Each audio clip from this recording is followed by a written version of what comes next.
नमस्कार। आज हम फिर एक अलग क्वेश्चन लेकर आपके सामने हैं और आज हम जो क्वेश्चन बनाएंगे उस क्वेश्चन में हम देखेंगे कि जब हमारे पास कोई वस्तु का उत्पादन हो रहा है और जो भी कुल उत्पादन हो रहा है उस कुल उत्पादन का कुछ हिस्सा हम एक प्रक्रिया में हस्तांतरित कर रहे हैं और कुछ हिस्सा स्टॉक के रूप में हम गोदाम में रख रहे हैं। तो इस प्रॉब्लम को हम सॉल्व करेंगे।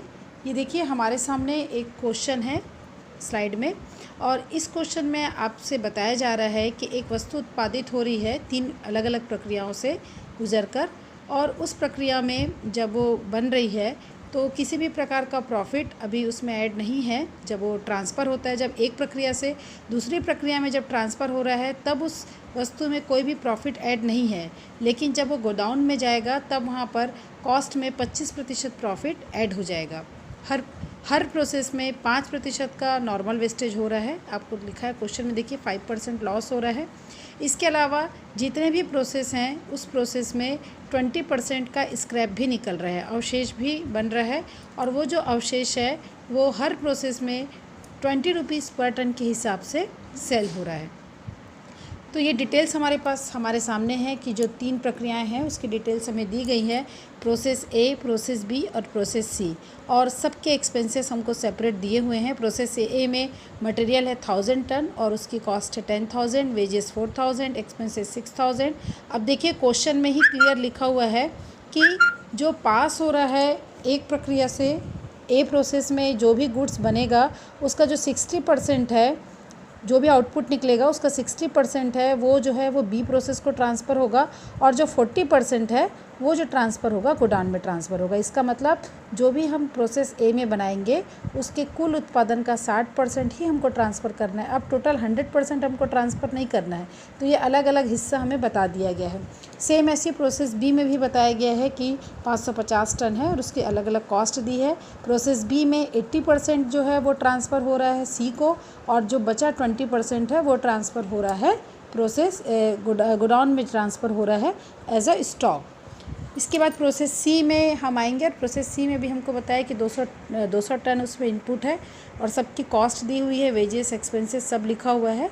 तो इस क्वेश्चन में हम देख रहे हैं कि एक नया क्वेश्चन है हमारे पास जिसमें पूरा हिस्सा हस्तांतरित ना होकर कुछ हिस्से अगले प्रोसेस को ट्रांसफ़र हो रहा है, कुछ हिस्से स्टॉक के रूप में गोडाउन में रखा जा रहा है। साथ ही इसमें हमको एक नया अकाउंट भी बनाना है, गोडाउन का अकाउंट। तो आइए हम देखते हैं कि इस प्रॉब्लम को हम कैसे सॉल्व करें।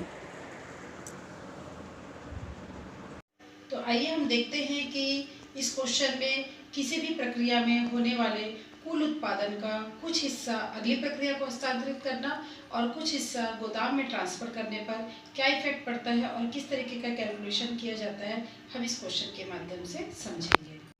तो इसके लिए हमने सबसे पहले बनाना है प्रोसेस ए अकाउंट। ये देखिए ये प्रोसेस ए अकाउंट है, इसके 2 कॉलम हमने बना लिए हैं। अब यहाँ से हम शुरू करते हैं कि क्वेश्चन में हमको जो दिया है, क्वेश्चन में भी दिया है कि हम जो टोटल मटेरियल इनपुट करते हैं, एंट्री बनेगी process account debit to material account 1000 unit हम इनपुट कर रहे हैं, जिसकी कॉस्ट भी हमको प्रश्न में दी है कि 10,000 रुपीज़ है। वेजेस और जितने भी एक्सपेंसेस हैं, चाहे वो डायरेक्ट हो वो इनडायरेक्ट हो, वो सब प्रोसेस के डेबिट में आएगा। एंट्री बनेगी process account debit to wages account, process account debit to expenses account, और दोनों को हम उसके कॉस्ट वाले कॉलम में लिख लेंगे। यहाँ तक काम करने के बाद हमें क्वेश्चन में बताया गया है कि प्रत्येक प्रक्रिया में 5% जो है कुल भार का लॉस हो जाता है। मतलब जितना भी हम टोटल इनपुट करते हैं उस इनपुट का 5% लॉस हो जाता है।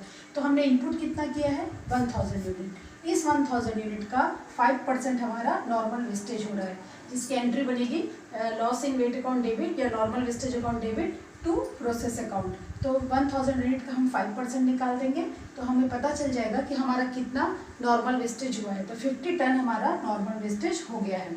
उसके बाद हमें बताया गया है कि जितना भी हम इनपुट करते हैं यानी कि कुल भार का 20% जो है वो स्क्रैप निकलता है, अवशेष निकलता है। तो हमारा टोटल इनपुट कितना है 1000, उस 1000 यूनिट का 20% हम पहले स्क्रैप निकालेंगे और स्क्रैप हमारा आएगा 200 यूनिट। मतलब 200 यूनिट हमारे अवशेष निकलते हैं, स्क्रैप निकलते हैं। और ये जो स्क्रैप है वो मार्केट में सेल हो रहा है। मार्केट में 20 रुपीज़ पर टन के हिसाब से, 20 रुपये पर यूनिट के हिसाब से ये स्क्रैप बिक रहा है। तो हमारा कितना स्क्रैप निकला है 200 यूनिट हमारा स्क्रैप बना है। 1 यूनिट की कॉस्ट 20 रुपीज़ है, तो हमारी 200 यूनिट की कॉस्ट आ जाएगी 4000 रुपीज़ पर 200 यूनिट की कॉस्ट 4,000 रुपीज़ आ जाएगी और एंट्री बनेगी sale of scrap account debit to process account. यहाँ तक तो हम करते आ रहे थे प्रोसेस में काम, लेकिन अब इस क्वेश्चन में हमको बोला गया है कि हम जितना भी आउटपुट बनाते हैं, जरूरी नहीं है कि पूरा आउटपुट, जितना आउटपुट हम बना रहे हैं सबको हम अगले प्रोसेस को ट्रांसफर कर दें। इस क्वेश्चन में ये बोला गया है कि जो भी आउटपुट निकलता है उस आउटपुट का 60% हम प्रोसेस बी को ट्रांसफर करते हैं और 40% जो है वो गोदाम में ट्रांसफर करते हैं। और कई बड़े प्रोडक्शन कंपनियां ऐसा करती हैं कि कुछ को स्टॉक के रूप में गोदाम में रख लेती हैं और कुछ परसेंटेज को वो अगले प्रोसेस को ट्रांसफर कर देती है। तो अब यहाँ पे हमको कैलकुलेशन को समझना है कि कैसे कैसे हम उसको दो हिस्सों में डिस्ट्रीब्यूट करेंगे। तो अब पहले देख लीजिए, पहले तो हमको ये पता करना होगा कि हमारा आउटपुट कितना है, यानी कितना गुड्स हमने प्रोड्यूस किया है। तो ये देखिए यहाँ पे मैंने कैलकुलेशन किया है, टोटल गुड्स मेरे कितने बने। तो टोटल गुड्स कितने बने, 1000 यूनिट मैंने इनपुट किया था, उसमें से 50 यूनिट मेरा जो है वो नॉर्मल वेस्टेज हुआ और 200 यूनिट जो है वो मेरा स्क्रैप निकला। तो 200 यूनिट स्क्रैप निकलने के बाद मेरा नॉर्मल जो आउटपुट है वो नॉर्मल आउटपुट है 750 टन, यानी कि 750 टन बन के आया है। पहले हम क्या करते थे, जितना टन बनता था उसको अगले प्रोसेस को ट्रांसफर कर देते थे, पर अभी नहीं करना है। अब क्वेश्चन के हिसाब से हमको चलना है कि जितना भी हमारा आउटपुट बना है उसका कुछ परसेंट गोदाम में ट्रांसफर करना है, मतलब कितना, 40%। तो 750 का 750 का हम 40% निकाल लेंगे। तो 750 टन का जब हम 40% निकालते हैं, ये देखिए मैंने यहाँ भी किया है, 750 टन का जब हम 40% निकालते हैं तो कितना यूनिट आ रहा है, 300 टन आ रहा है जो हम गोदाम में ट्रांसफर कर रहे हैं। और सेम ऐसे ही हम करेंगे, जो 750 यूनिट हमारा बना हुआ है उसका 60% जो है हम अगले प्रोसेस को ट्रांसफर कर रहे हैं, यानी कितना यूनिट हम ट्रांसफर कर रहे हैं, 450। तो इस तरीके से हमने उसको डिस्ट्रीब्यूट कर लिया 40% और 60% में। लेकिन अब हमारे पास अगला कैलकुलेशन ये रहेगा कि हमने ये तो पता कर लिया कि कितना यूनिट हम गोदाम में भेज रहे हैं और कितना यूनिट हम अगले प्रोसेस को ट्रांसफर कर रहे हैं, पर साथ ही हमको इसकी कॉस्ट भी कैलकुलेट करनी होगी कि जो यूनिट हम ट्रांसफर कर रहे हैं उसकी कॉस्ट कितनी है। और उसी कॉस्ट को कैलकुलेट करने के लिए हमको ज़रूरत पड़ेगी कॉस्ट पर टन की, और कॉस्ट पर टन निकालने के लिए हमको क्या चाहिए, टोटल कॉस्ट ऑफ प्रोसेस चाहिए। तो अब देखिए सबसे पहले हम टोटल कॉस्ट निकालेंगे। प्रोसेस ए का डेबिट कॉलम का टोटल कर लीजिए, जो ये डेबिट कॉलम का टोटल आ रहा है 20,000, ये जो 20,000 आ रहा है वो 1000 यूनिट की कॉस्ट है। उसमें से जो स्क्रैप हमने किया था, जो निकल गया है हमारे पास से 4000 यूनिट, हमारे 4000 रुपये हमारे पास से निकल चुका है। तो हमारे पास 20,000 जो डेबिट कॉलम का टोटल था उसमें से क्रेडिट को आप माइनस करेंगे तो हमारे पास जो कॉस्ट आ रही है वो कॉस्ट आ रही है 16,000। ये जो 16,000 कॉस्ट है वो कितने यूनिट की है, हमने कितना यूनिट बनाया है, टोटल 750 टन हमने बनाया है। तो 750 टन की कॉस्ट आई है 16,000 रुपीज़। तो अब हम एक टन का कॉस्ट निकाल लेंगे। सिंपल, हमने पहले भी फॉर्मूला बताया था कि टोटल आपका cost divided by total output. तो टोटल कॉस्ट कितना आया है, 16,000, कितने यूनिट का, 750 यूनिट का। तो एक यूनिट की कॉस्ट कितनी निकल गई, 21.33। ये बहुत इंपॉर्टेंट है, यही हमारा मेन है प्रोसेस में पर यूनिट कॉस्ट कैलकुलेट करना कि जितना भी आउटपुट हमारा बना उस आउटपुट का कॉस्ट कितना आ रहा है 16,000 और एक यूनिट का कॉस्ट कितना आ रहा है 21.33। अब इस चूंकि हमने एक यूनिट की कॉस्ट कैलकुलेट कर ली है तो अब हमारे पास जितना भी यूनिट आए आसानी से हम उसकी कॉस्ट कैलकुलेट कर सकते हैं। देखिए हम गोदाम को कितना यूनिट भेज रहे हैं, 300, तो हमारे एक यूनिट की कॉस्ट कितनी है, 21.33। तो अब इसलिए हम कैलकुलेशन कर लेंगे कि जब एक यूनिट की कॉस्ट 21.33 है तो 300 यूनिट की कॉस्ट कितनी, तो हमको पता चल जाएगा कि हम जो अगले यूनिट को भेज रहे हैं गोदाम को उसकी कॉस्ट कितनी है, 6,400 रुपये। सेम ऐसी जो प्रोसेस बी में हमने कितना यूनिट भेजा है, 60% यूनिट हमने भेजा है। जो यूनिट में आ रहा था 450, एक यूनिट की कॉस्ट कितनी है, 21.33। तो सेम हम यहाँ पर पे करेंगे 450 इंटू 21.33, तो हमारी कॉस्ट निकल जाएगी 450 यूनिट की। तो ये बहुत इंपॉर्टेंट है, जब भी हम एक यूनिट की कॉस्ट कैलकुलेट कर लेते हैं तो हमारे पास कितने भी यूनिट रहे हम इजीली उसकी कॉस्ट कैलकुलेट कर सकते हैं। तो ये प्रोसेस ए हमारा कंप्लीट हो गया। अब हम आएंगे प्रोसेस बी में। तो प्रोसेस बी में भी सेम हम यही काम करना है कि सबसे पहले प्रोसेस ए ने कितना यूनिट भेजा है, प्रोसेस ए ने हमको भेजा है 60%। पूरा 100% आउटपुट हमको नहीं भेज रहा है प्रोसेस से, सिर्फ 60% भेज रहा है। तो 450 यूनिट उसने ट्रांसफ़र किया जिसकी कॉस्ट 9600 रुपीज़ थी। मटेरियल इस यूनिट में मटेरियल इनपुट हो रहा है 550 यूनिट जिसकी कॉस्ट हमको दी हुई है, हमने एंट्री कर ली। वेजेस एक्सपेंसेस सब की कॉस्ट हमको क्वेश्चन में दी है, हमने सारे कॉस्ट की एंट्री कर ली। Process account debit to wages, process account debit to expenses. इसके बाद यहाँ पर भी सेम काम करना है कि जितना भी यूनिट हमने इनपुट किया उस यूनिट का 5% नॉर्मल वेस्टेज होता है। तो टोटल इनपुट कितना है 450 प्लस 550 यानी टोटल इस प्रोसेस बी में हम इनपुट कर रहे हैं 1000 यूनिट। उस 1000 यूनिट का 5% जो है वो नॉर्मल वेस्टेज है यानी कि 50 यूनिट हमारा वेस्ट हो रहा है। और यहाँ भी टोटल इनपुट का 20% जो है वो स्क्रैप निकलता है यानी 200 यूनिट हमारा स्क्रैप निकलता है। और ये स्क्रैप मार्केट में सेम प्राइस पर, उसी प्राइस पर 20 रुपीज़ पर यूनिट के हिसाब से सेल हो रहा है। तो जब हम 200 इंटू 20 रुपीज़ पर यूनिट के साथ कैलकुलेट करेंगे तो हमारी कॉस्ट निकल जाएगी 4000 रुपये। तो यहाँ तक का काम हो गया। अब यहाँ प्रोसेस बी में भी जितना बन रहा है टोटल, उस टोटल यूनिट को यानी कि हम जितना भी प्रोड्यूस कर रहे हैं पूरे के पूरे को हम अगले प्रोसेस को ट्रांसफ़र नहीं कर रहे हैं। अगले प्रोसेस को हम ट्रांसफ़र कर रहे हैं बने हुए प्रोडक्ट का 80% यूनिट हम ट्रांसफ़र कर रहे हैं प्रोसेस सी को और 20% हम गोदाम में रख रहे हैं एज अ क्लोजिंग स्टॉक। ऐसा हर जो भी कंपनियां करना चाहती हैं वो करती हैं कि जिनको पूरा यूनिट भेजना है अगले प्रोसेस को पूरा यूनिट भेजती हैं, जिनको कुछ परसेंट भेजना है वो कुछ परसेंट एज अ स्टॉक रख लेती है और कुछ परसेंट को अगले प्रोसेस को ट्रांसफर कर देती है। तो अब यहाँ पर भी हम वही काम करेंगे। सबसे पहले हम देखेंगे कि प्रोसेस बी ने बनाया कितना है। तो देखिए प्रोसेस बी को यूनिट इनपुट हुआ था 1000 यूनिट। आप डेबिट तरफ का टोटल देख लीजिए, 1000 यूनिट इनपुट हुआ था, उसमें से 50 यूनिट वेस्टेज हुआ, 200 यूनिट स्क्रैप निकला। तो इसके पास कितना यूनिट बना है, इसके पास 750 टन बना हुआ है। इस 750 टन का 20% देखिए, इस 750 टन का 20% इसने कहाँ ट्रांसफर किया है, गोदाम में। तो उसकी मैंने एंट्री कर दी, इसकी एंट्री बनेगी चूंकि आप गोदाम में ट्रांसफर कर रहे हैं इसलिए गोदाम account debit to process account. ये 150 यूनिट उसने ट्रांसफर कर दिया। अब चूंकि गोदाम में 20% ट्रांसफर हुआ है तो 750 यूनिट जितना भी हमारा बना था 750 यूनिट बना था, 750 यूनिट का जब हम 80% करेंगे, 750 इंटू जब हम 80% करेंगे तो हमको पता चल जाएगा कि प्रोसेस सी में कितना ट्रांसफर हुआ है। तो प्रोसेस सी में हमने ट्रांसफर किया है 600 यूनिट। तो यहाँ तक का हमारा काम तो हो गया, लेकिन अब ये जो 150 यूनिट और ये 600 यूनिट जो हमने ट्रांसफर किए हैं इस यूनिट की हमको कॉस्ट कैलकुलेट करनी है। और कॉस्ट कैलकुलेट करने के लिए हमारे पास वही काम को फिर से करना है कि हमको पर टन कॉस्ट कैलकुलेट करना होगा। और पर टन कॉस्ट कैलकुलेट करने के लिए हमें फॉर्मूले में चाहिए total cost of process B divided by total output of process B.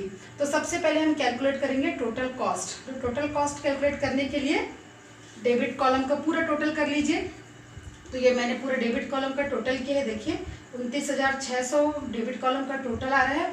उसमें से क्रेडिट माइनस कीजिए। तो क्रेडिट में हमारे पास एक ही आइटम है 4000 रुपीज़ जो स्क्रैप हमने बेचा है वो मैंने माइनस किया। तो हमारी कॉस्ट आ रही है 25,600 रुपीज़। अब कॉस्ट निकल गया, कितने टन का कॉस्ट है ये 750 टन, क्योंकि मेरा आउटपुट हुआ है कुल मिलाकर टोटल आउटपुट हुआ है बी में 750 टन जिसकी कॉस्ट आ रही है 25,600। तो फॉर्मूले में पुट अप कर दीजिए total output total cost divided by total output. तो 25,600 डिवाइडेड बाय 750 करेंगे तो एक यूनिट की कॉस्ट आपकी कैलकुलेट हो जाएगी कि प्रोसेस बी में जो भी गुड्स प्रोड्यूस हुआ है, जो भी गुड्स बना है उसकी कॉस्ट एक यूनिट की कॉस्ट आ रही है 34.13। देखिए पिछले प्रोसेस में कॉस्ट आई थी 21 और अभी इस प्रोसेस में कॉस्ट बढ़ गई 34.3। जैसे जैसे एक स्टेप से दूसरे स्टेप में जाएंगे, मतलब एक प्रोसेस से दूसरे प्रोसेस में जाएंगे तो डेफिनेटली उस गुड्स की कॉस्ट, प्रोसेसिंग कॉस्ट बढ़ते जाएगी। तो अब पर यूनिट कॉस्ट बढ़ गया। अब इस पर यूनिट कॉस्ट के माध्यम से हम निकाल लेंगे कि गोदाम में जो हमने भेजा है ये 150 यूनिट जो हमने भेजा है, ये देखिए ये जो 150 यूनिट हमने गोदाम में ट्रांसफर किया है तो एक यूनिट की कॉस्ट 34.13 है। तो 150 यूनिट की कॉस्ट कितनी है, तो 150 यूनिट की कॉस्ट आ रही है आपकी 5120। सेम ऐसे हम इसका भी निकाल लेंगे कि प्रोसेस बी में हमने कितना ट्रांसफर किया है 600। तो 600 यूनिट हमने ट्रांसफर किया है, एक यूनिट का कॉस्ट हमारा आ रहा है 34.13। तो 600 यूनिट की कॉस्ट कितनी, तो 600 यूनिट की कॉस्ट आ जाएगी 20,480 रुपीज़। तो इस तरीके से हमारा एक यूनिट की कॉस्ट कैलकुलेट करने से हमारा कितना भी पोर्शन हम कहीं भी ट्रांसफर करें उस प्रोसेस में हम कैलकुलेट कर लेते हैं उसका टोटल कॉस्ट। ये प्रोसेस भी आपका कंप्लीट हो गया। हमारा प्रोसेस सी अकाउंट, ये हमारा लास्ट प्रोसेस है। इसके बाद हमारी अगली प्रक्रिया कोई नहीं है, यहीं से हमारा अंतिम उत्पाद बन जाएगा। तो जो ट्रांसफ़र किया है प्रोसेस बी ने, सबसे पहले हम उसकी एंट्री करेंगे। बी प्रोसेस ने ट्रांसफ़र किया है 600 यूनिट और उसकी कॉस्ट हमने कैलकुलेट कर ली थी प्रोसेस बी में, जो आया था 20,480 rupees. Material B C process लगा रहा है 200 यूनिट जिसकी कॉस्ट है 2000 और वेजेस और एक्सपेंसेस की कॉस्ट हमें दी हुई है, हमने इसकी एंट्री कर ली। Process C account debit to wages, process C account debit to expenses. अब यहाँ पर भी हमें सेम करना है कि जितना भी इनपुट हुआ है, कितना इनपुट हुआ है 600 बी ने भेजा, 200 इसने खुद लगाया हुआ है, तो टोटल सी के पास है 800 यूनिट। इस 800 यूनिट का 5% जो है वो नॉर्मल वेस्टेज है। 800 का 5% कितना हुआ 40 टन, तो ये 40 टन हमारा वेस्टेज हो गया। इसके साथ ही जितना भी टोटल इनपुट हुआ है, टोटल इनपुट 800 टन हुआ है, इस टोटल इनपुट का 20% स्क्रैप निकलता है। स्क्रैप 160 यूनिट निकल रहा है और ये जो स्क्रैप निकल रहा है 160 टन, ये 160 टन 20 रुपीज़ पर टन के हिसाब से मार्केट में सेल हो रहा है। तो 20 रुपीज़ पर टन 1 यूनिट की कॉस्ट है, तो 160 यूनिट की कॉस्ट हो गई 800। अब यहाँ हमारा पूरा प्रोसेस कंप्लीट हो गया है, फिनिश स्टॉक में चेंज हो चुका है। अब फिनिश स्टॉक जो है वो कहाँ ट्रांसफ़र होगा, गोदाम अकाउंट में। तो कितना यूनिट था टोटल कीजिए, डेबिट में हो रहा है 800, उसमें से 40 यूनिट माइनस कर दीजिए जो वेस्टेज हुआ और माइनस कीजिए स्क्रैप, तो गोदाम में ट्रांसफ़र होगा 600 यूनिट। सेम ऐसे करेंगे इधर, टोटल ऑफ जो कॉस्ट का कॉलम है उसमें टोटल डेबिट का हो रहा है 30,480, उसमें से क्रेडिट माइनस करेंगे तो गोदाम में ट्रांसफ़र हो जाएगा 29,680, यानी कि 600 यूनिट की कॉस्ट है 29,680। ये हमारा प्रोसेस सी कंप्लीट। अब प्रोसेस कंप्लीट करने के बाद हमें इस क्वेश्चन में अलग एक चीज़ दिया गया है कि प्रत्येक प्रक्रिया में जितना भी आउटपुट हो रहा है वो पूरा का पूरा अगली प्रक्रिया को ट्रांसफ़र नहीं होता था, कुछ हिस्सा गोदाम को ट्रांसफ़र होता था, इसलिए गोदाम अकाउंट भी हम बनाएंगे और जितना हिस्सा गोदाम अकाउंट में ट्रांसफ़र हुआ है उस हिस्से को हम यहाँ पे एंट्री करेंगे। यहाँ पर भी सेम कॉलम बनेगा टर्न और रुपीज़ का। अब देखिए प्रोसेस ए ने भेजा था तो वहाँ पे हमने एंट्री की थी गोदाम account debit to process A, तो यहाँ पे टू प्रोसेस आ जाएगा। प्रोसेस ने कितना यूनिट भेजा था, ए ने इसको भेजा था 300 यूनिट जिसकी कॉस्ट थी 6,400 और प्रोसेस बी ने भेजा था 150 यूनिट जिसकी कॉस्ट थी 5,120 रुपीज़। सेम ऐसे देखिए प्रोसेस सी ने भी यहाँ पे हमने एंट्री की हुई थी गोदाम अकाउंट डेबिट टू प्रोसेस सी, तो प्रोसेस सी ने कितना यूनिट बना के गोदाम को भेजा है 600 यूनिट जिसकी कॉस्ट कितनी थी 29,680 रुपीज़। तो यहाँ तक हमने जितना भी यूनिट गोदाम अकाउंट को भेजा है उसकी एंट्री हमने कर ली। लेकिन इसके साथ साथ हमको क्वेश्चन में ये भी बताया गया है कि जो भी कॉस्ट आ रही है प्रत्येक प्रक्रिया में वो हम 25% प्रॉफिट ऐड करके उसे सेल करते हैं।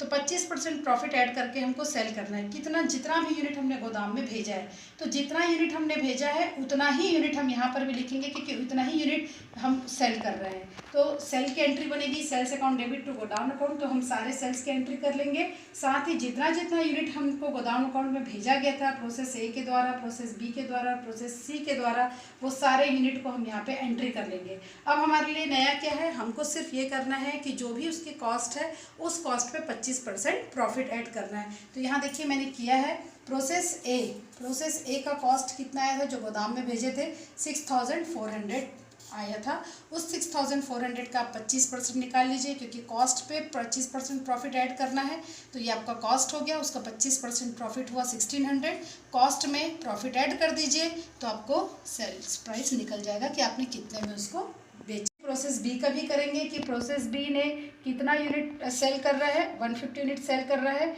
और उसकी कॉस्ट कितनी है 6,400 यूनिट उसकी भी कॉस्ट है।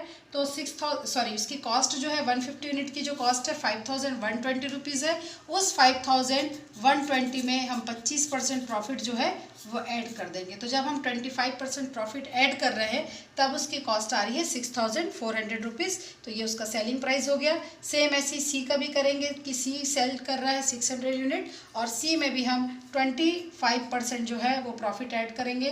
तो जो सी का है वो उसका जो कॉस्ट है वो है 29,680, इसमें हम 25% प्रॉफिट ऐड कर देंगे।